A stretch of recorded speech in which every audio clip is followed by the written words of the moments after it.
K-Wave 6 Radio and our host Kirk Spencer welcome you to our show bringing positive messages to today's world. And now, here's Kirk.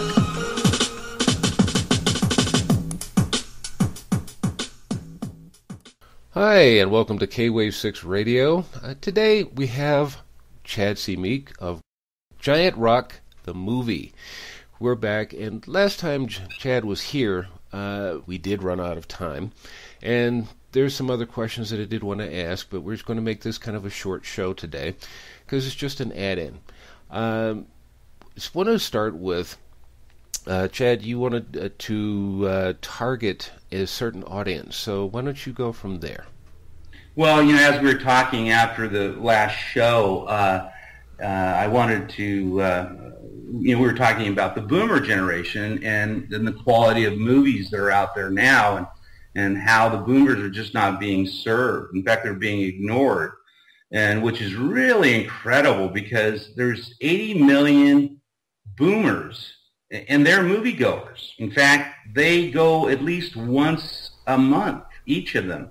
So the numbers are staggering, but yet, what do we see as far as productions by Hollywood? We see Transformers 1, 2, and 3, Iron Man, Spider-Man, Green Lantern, Superman 15. I mean, the list goes on. It's just this continual cartoonish and animation, I guess, festival that they keep providing, and they keep ignoring this huge buying block. So that was my, and what Giant Rock the movie is, it's really tailored to the whole family.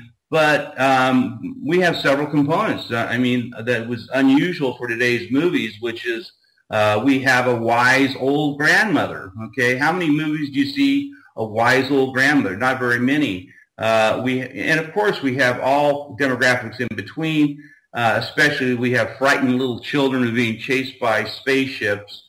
And of course, we're going to put in all kinds of animation and special effects.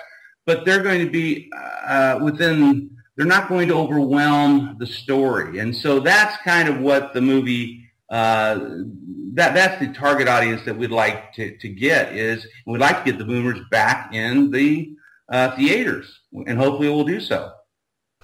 Yeah, I can see that because when I'm looking at movies, usually I'm looking for something that's very interesting, and it's, like you said, it's the cartoonish things coming up from, well, stuff that basically you and I grew up watching, or should I say reading in the comic book sections of bookstores and whatever else.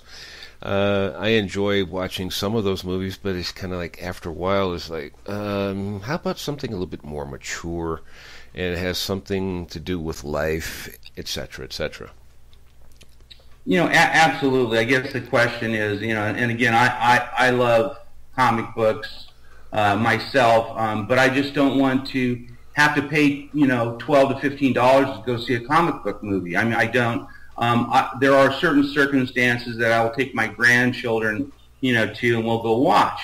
But if I want like an adult date with my wife, I'm not going to go see Transformers 3. I mean, it's just not in my taste. I mean, I want to be entertained, and movies are a way to escape. And I've loved movies my whole life, and I'm dumbfounded on why Hollywood keeps on overlooking this great big buying block. And I'm just saying, okay, I think I have, but there's a good reason to, Kirk. Number one, animation is very easily transferable in languages. And so right now, where the growth is in the foreign markets. It used to be filmmakers would actually give the foreign film rights away because they weren't worth anything. Well, now the trend has absolutely changed 4-to-1. So the big major studios with their tentpole mentality is they're catering to the foreign market at the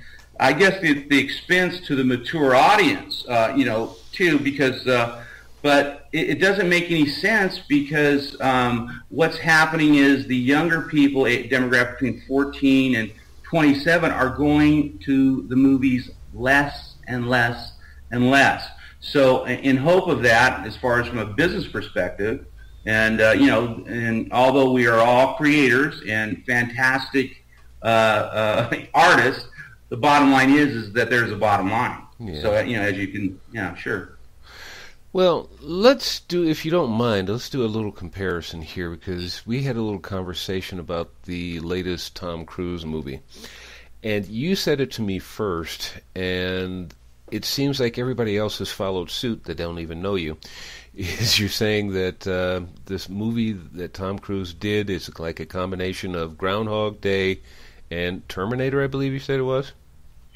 Yeah, it was a Groundhog Day and Saving Private Ryan. Oh, yeah. Yeah, Tom Cruise saves the day. And it's very interesting that you bring that up. I actually think that that Tom Cruise needs to do a different caliber of movie. He needs to actually, I guess, I won't say act his age,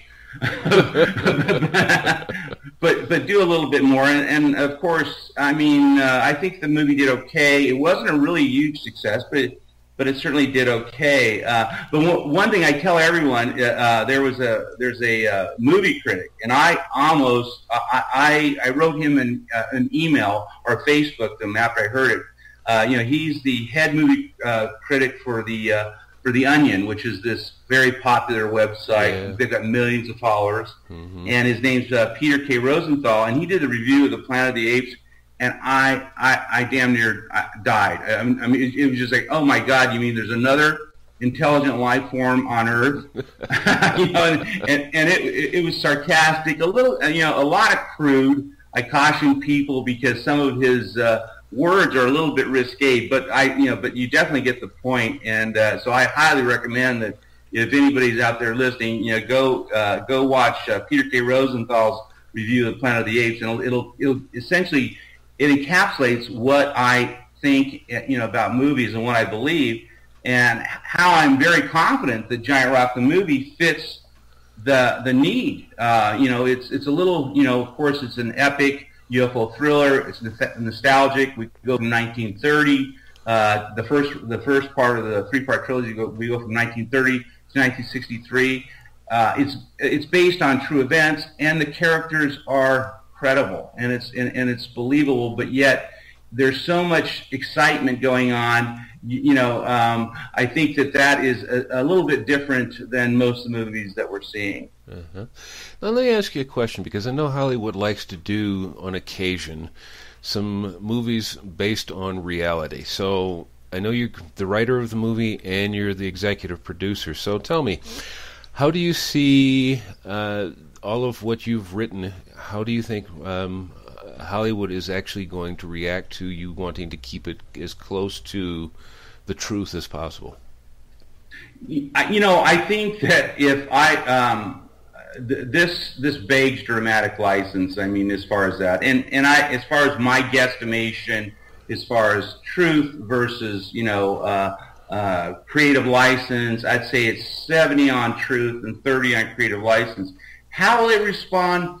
I'm not sure how they'll respond.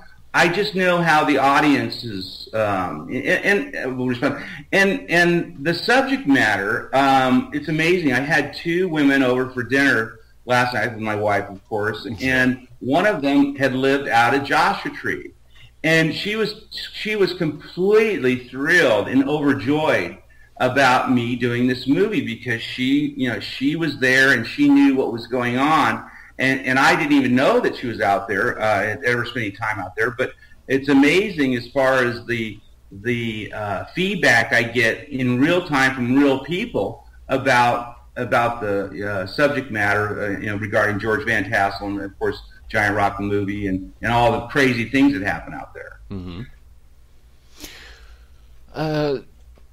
There is something more I do want to ask you about, and can you tell us a little bit more about your uncle George Van Tassel?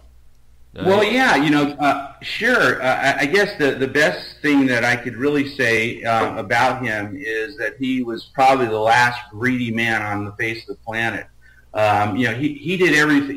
He did everything that he did based on not what he was being told, but really for the betterment of mankind, including the Integratron, which is a cell rejuvenation machine, and things like that.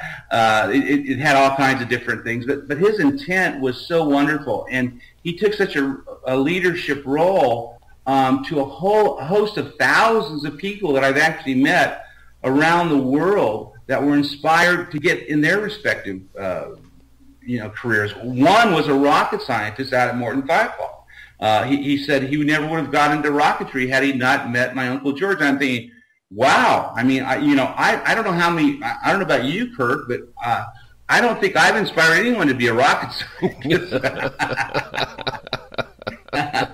It reminds me of a movie. I don't remember exactly which one it was. Well, it's not like you're a rocket scientist. Well, actually, I am.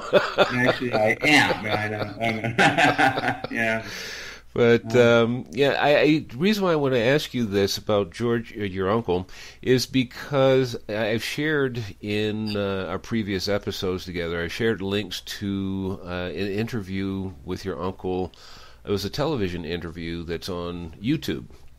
And for those who are listening, if you haven't seen it, you can just look at the other previous links.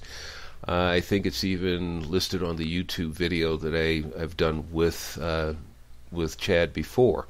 So this way I just kind of want to give some more emphasis on your Uncle George. It's so funny. If you watch that, he doesn't bat an eyelash. I mean, generally in fact, it even happens with me when I do some more main radio stations. Some people want to make it, a joke about abduction and extraterrestrials visiting here, et cetera, et cetera, et cetera.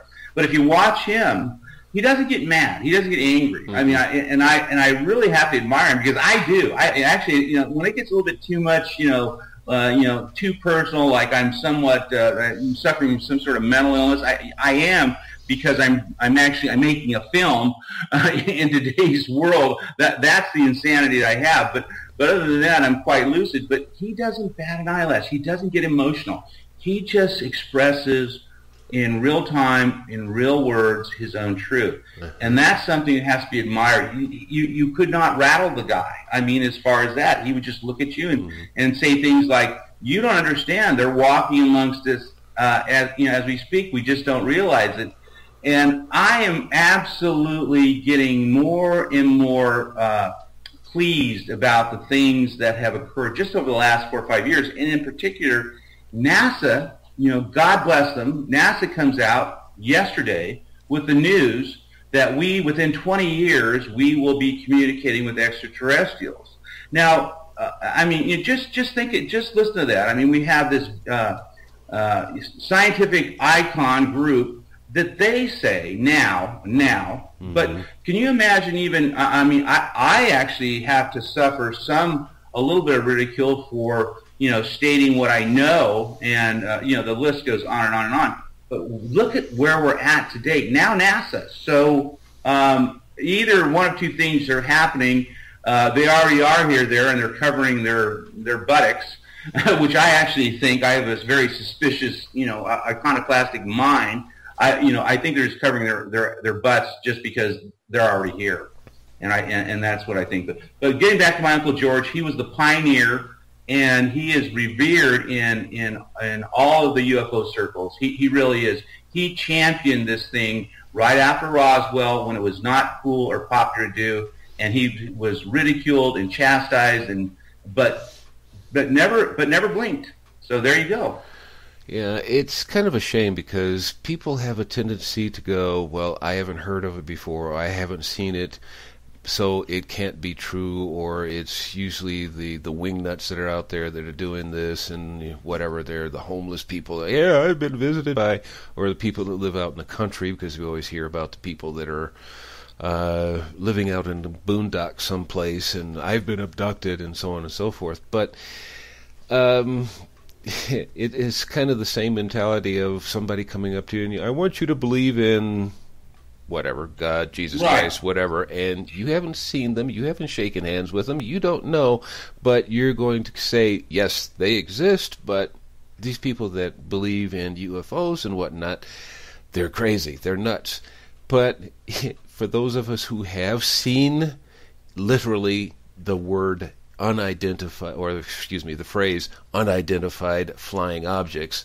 We're not saying that they're coming from some place out in who knows where, but at least I'm not, put it that way, because all I'm saying is I've never seen anything like this before, and I like to keep in contact with what's going on, at least to a certain degree, with military planes and whatnot.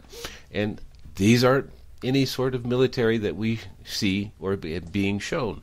Now, the other side of this is here in Mexico, and I won't say who this guy is or whatnot, but this guy used to be a lieutenant in the Mexican, I believe it was Mexican Army. And for those who know anything about what's going on in here in Mexico, there's actually a program on here, on television here in Mexico that airs on Sunday.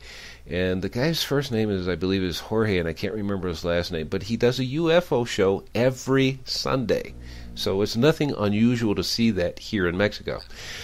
But this guy that was in the Mexican Army, he was working as a forensic scientist. And he says he and a few others, because it's not a great big field. It's not like, okay, I'm a business major and I run a corporation and I got friends all over the world doing this. It's a small group of people, forensic scientists. And he says they have come across bodies that have died, and they had to autopsy them because they didn't know who they were and where they came from. He says they literally have opened up these bodies. They find organs in the wrong spot. They found a couple of bodies that didn't have lungs, but they look like just like anybody else from these local areas. Yeah, it's crazy. Yeah. And he says he's got documentation on it. So. Oh yeah. Well, the list goes on. I mean, as far as and I've got to commend you, Kirk, because you, you've actually shared your experience, and most people are very reticent. I would say I've done over 50 shows. I've been in front of I think 40 to 50 million listeners, give or take 10 million, whatever it is. But a lot of the people I talk to, some during the show, they share like you. They say, yeah, I've had this experience. I saw it, and people laughed at me, and people, people ridiculed me today. Then I've had others where I would literally have hours after the show talking about their experience that they simply just didn't feel comfortable about sharing their experience, as far as with that. I've had that happen too. But it's amazing the amount of people that actually, if you're able to talk heart to heart, in reality, to another person, that they will say, yeah, sure, I've had one. But what's so funny is the more, I'm a researcher, my advocate, because of my own abduction experience early on, I've been on this trail since ground zero or age zero for me. I've looked at, things, and like the original director of the CIA, he came out, I guess, in 1960. He says,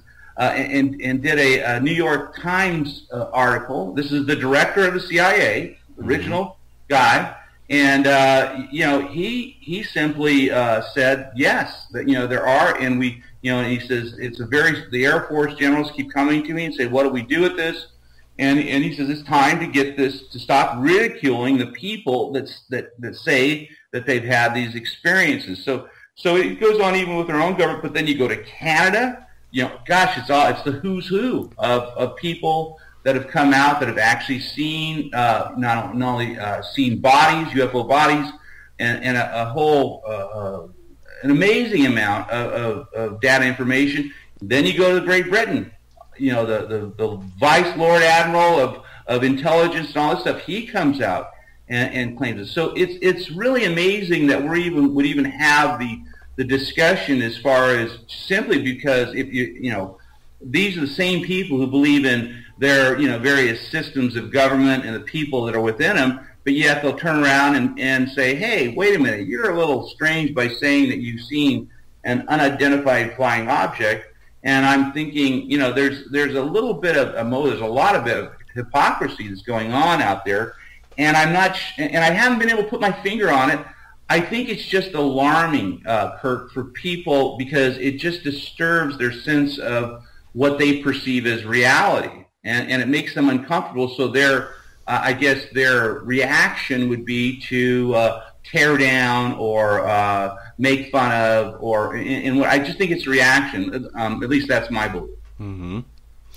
Yeah, you're talking about Canada, and I don't remember this guy's name, but you can find this on YouTube easily. And some people, matter of fact, I was having a discussion with someone earlier this week about something that was in YouTube, and he goes, "Oh, you're an idiot. You must, you follow stuff on YouTube." And I go, would you rather see and hear somebody say something from their own lips, or would you rather read it from somebody who could probably change it around and make it an error? And so it's like, I like YouTube for that fact, is you can actually find documentaries, movies, etc., on YouTube. Yeah, I don't like television either, but you can find the actual interviews. There's I don't think he was a prime minister, but he could have been. But he was Ministry of Defense, I believe it was. Paul Hellyer, Canada. Yeah. Or excuse me. Yeah. Yeah, Paul Hellyer. Yes. Yeah, he got on and he does an interview and he says they exist, and the United States is the one who's covering it up and telling everybody else to cover it up. Yeah. Well. Also, there's also over in Great Britain there was the Lord Norton. He was a lord. He was a 5-star admiral, and what he had to claim was incredible as far as that. But the CIA director, I just remember his name was Admiral Roscoe. I think it's Hillketter or Hillketter. I don't know. It's spelled. I think it's spelled Hillekoetter. And if you can pronounce it, you're a better man than me. I won't try. But he was a CIA director, and he did give an interview to the New York Times, and I'm going to try to paraphrase it. He says, "It is time for the truth to be brought out in the open. Air Force officers are soberly concerned about the UFOs, but through secrecy and ridicule, many citizens are led to believe the unknown flying objects are nonsense. To hide the facts, the Air Force has silenced its persons on this." And that was given February 28, 1960, and it's on page 30 of the New York Times. And he buried that article on page 30. So, and in many respects, it seems like to be a conspiracy of orthodoxy that doesn't want us, the common person, to be having these sightings and experiences for fear of, what Churchill says, we'll stop paying taxes and we'll stop going to church. That may well be, but the truth is the truth. And so I'm just forgetting at it. But that's in part why I'm doing the movie. I thought of many different ways to approach this and do a documentary, as far as that'd be certainly much less expensive. But as far as if you want to reach, say, for instance, 10 to 30 million people, the best way to do it is through a feature film. And then God knows through, various reruns and things like that, how people can do it. So the numbers could be, staggering as far as the people that will actually get to, do this. And the other thing too is best way to educate is to entertain. And even though I'm looking more to entertain with the hope of people doing their own research on this matter and going off and coming to terms with it within themselves. But still the same, at least I believe this is the best way to approach this, is just to get it out there. Get the story out there, get the main, and then people can decide for themselves. You know what I mean? Exactly.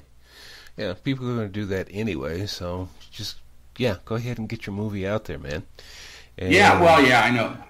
I don't want people to think I'm evangelical about the subject, because that's the worst thing I think for a filmmaker. Because, oh my God, this is I'm going to go to church or something like that. No, when they're going to be surprised. And actually, I'm going to prove one point in which I actually have known. I've grown to believe that fact is actually stranger than fiction. Oh yeah.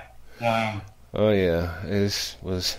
I forgot who actually made that statement, but he says, "Yeah, fact is stranger than fiction because fiction has to make sense."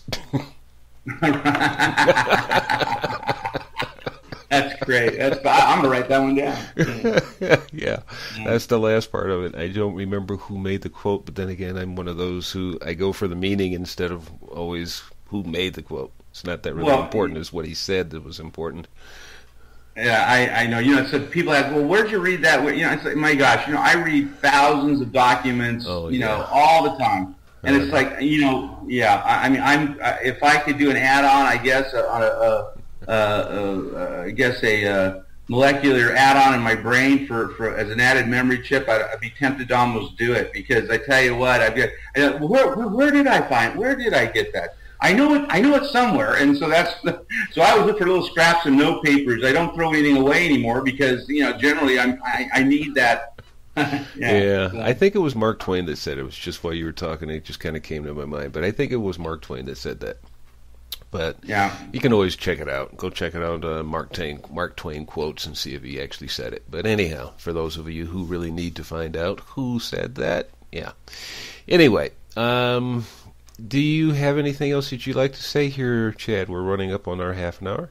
Okay, definitely. Of course, contact me directly, chad@giantrockthemovie.com. I'm always open to, people with other ideas, as far as this. And if you want to support the movie, of course, email me directly. But go to our website, giantrockthemovie.com. That'll give you the kind of the updates and see what's going on. And, recently, of course, I'm on Twitter, Chad C. Meek on Twitter. And also Facebook, and rather than blog, I kind of blog on my Facebook page a lot, and that's kind of where I'm doing it right now, which is Giant Rock the Movie, Facebook, and you can get there and what have you. But yeah, hey, listen, don't hesitate to contact me as far as regarding any of this stuff. I love it, and it's my life, and so I'd love to share me and my life with this content and subject matter. Okay.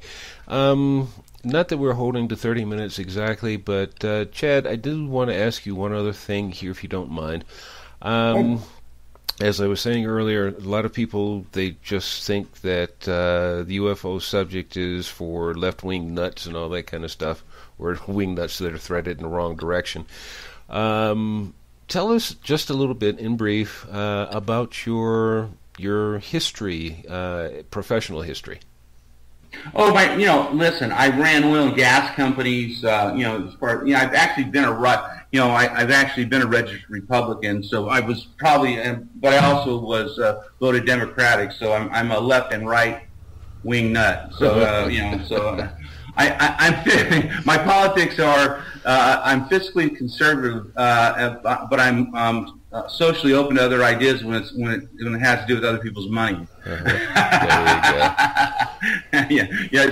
Yeah. But my background is oil and gas. I've done exploration. I've held the record for drilling. I drilled 6 wells in the state of Nevada, high-risk exploration wells, which led to actually 2 discovery wells out there. I've traveled all over the world extensively. I've actually done a lot of consulting work in mining.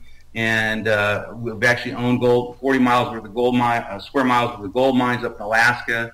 Done a lot of stuff and been around, the business. I've done investment banking also. I've actually, participated in a lot of very new and nascent ideas. And I actually, one of my little jewels I did, I started a renewable energy college in 2006. It was the worst time in the world to do that, and essentially we ended up giving the college back to the alumni so they could figure out what they wanted to do with it. But it was a renewable energy college, and really the goal was to really get to the subatomic level as far as energy goes. So I've had a really broad and almost eclectic, business experience, but that's been my world. And so that's my background. There it is. And along the way, my avocation has always been metaphysics and UFO study. Rather than go to bars, I'd stand in bookstores. Yeah. So that's kind of been my life. Exactly. And your company was traded on the New York Stock Exchange?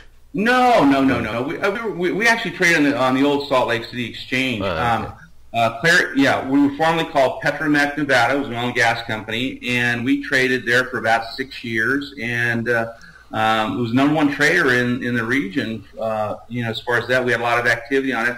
I took it private. I'm still president of the company, but our plans are to do something, with the public markets in fairly soon. And it's pretty much with Giant Rock Universal, which is our wholly owned subsidiary that is, producing our movies and doing other things within the UFO and paranormal genre, primarily in film. Uh-huh. So our plate's filled, as far as that stuff goes. But I've been president of the same company. Here's how unstable I am. I've been president of the same company since 1988. Uh-huh. And that's all I know. So anyway. Yeah. Unstable. Okay. Okay. Yeah, right. Well, one of these days when we get you back on, Chad, we're going to talk about your metaphysical side, and we're going to have an interesting conversation about that for those who have an interest in metaphysics and whatnot. I think you'll find it very interesting listening to Chad about that. So, any final words there, Chad? No, just hey, listen, God bless everybody, and go Giant Rock, and of course go to our website, www.giantrockmovie.com. Perfect. And thank you everyone for being here and listening to our show today. This is a short version, but we just needed to get this out here because we just felt that it was something that was missing from our previous episodes. Anyway, take care, be well, do contact Chad if you feel the need or desire to do so, and we'll talk to you soon. Thank you for being part of our audience. For more information about K-Wave 6 Radio and the services we offer, go to www.kwave6radio.tk. Have a wonderful day.